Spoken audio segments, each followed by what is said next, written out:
কংগ্রেস এবং বিজেপির হাড্ডাহাড্ডি লড়াই হবে বলে মত প্রকাশ করলেন একজন ভোটার। আমার ক্যামেরার সামনে দেখতে পাচ্ছেন ফাতারকান্দি একজন বিশিষ্ট ব্যবসায়ী বেনু সিনহা। তো দাদা, আমরা করিমপুর লোকসভা আসনের মধ্যে আমরা কোন কোন প্রার্থীর মধ্যে আমরা প্রতিদ্বন্দ্বিতা হইব আজকের ভোটের মধ্যে বুঝতে? এখানে এবারের লোকসভা ভোটে বিজেপি আর কংগ্রেস হাড্ডাহাড্ডি লড়াই হবে। হাড্ডাহাড্ডি লড়াই হইব। থ্যাংক ইউ, ধন্যবাদ।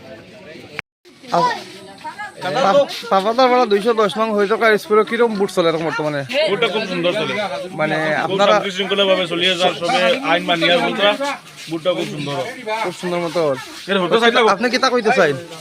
আমরা তো এবার আমরা রাস্তার স্বার্থে আমরা ভোট দিব।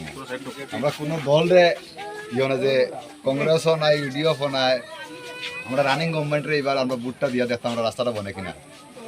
তো আপনারা কারো সাপোর্ট করছেন? ভিউয়ার্স, আপনারা দেখতে পাচ্ছেন ফাতারকান্দির প্রেময়ী সিনিয়র বেসিক মডেল স্কুলের মতো শান্তিপূর্ণভাবে ভোটদান চলে। আমি আপনারা দেখানোর চেষ্টা করি আর প্রেময়ী স্কুলের মধ্যে আমি দেখাতে যাচ্ছি।